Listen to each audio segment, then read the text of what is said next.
mai modern telefonokban, mobiltelefonokban van egy úgynevezett NFC chip, és ezzel az NFC chippel közeli rádiófrekvenciás kapcsolatot lehet létrehozni például PayPass-os bankkártyával, vagy új típusú útlevéllel, amiben van hasonló chip, és ki lehet olvasni adatokat belőle. Hogy működik ez? Itt van az Androidnak a képernyője.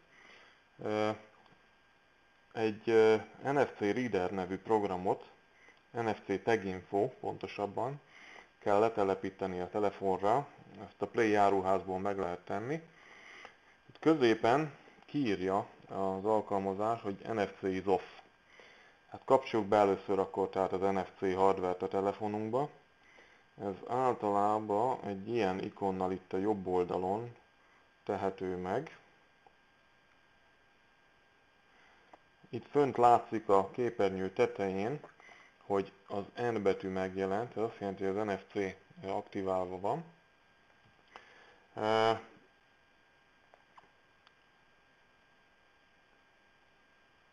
Scanetag kiírja a készülék, tegyük rá az útlevél hátuljára,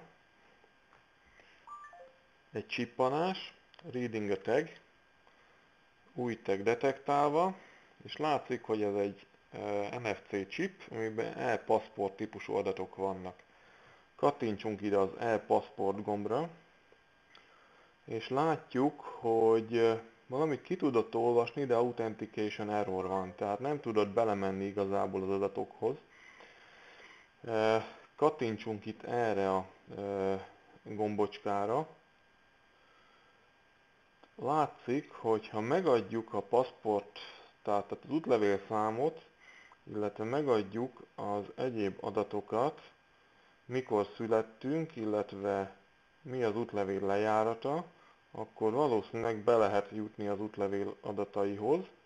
Tegyük ezt meg.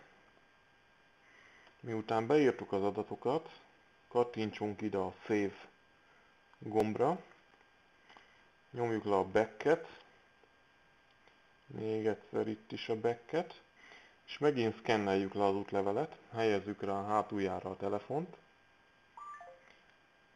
Reading tag, ez lassabb, ez jót jelent, mert azt jelenti, hogy valami infókat ki tud olvasni, és az egy ideig eltart. Na, várjuk ki a végét, mit sikerül. Aha. Megint kiírta, hogy e-passport. Nézzük meg, mit talált. Hopp, itt van minden adat, és még a fénykép is. Juhé!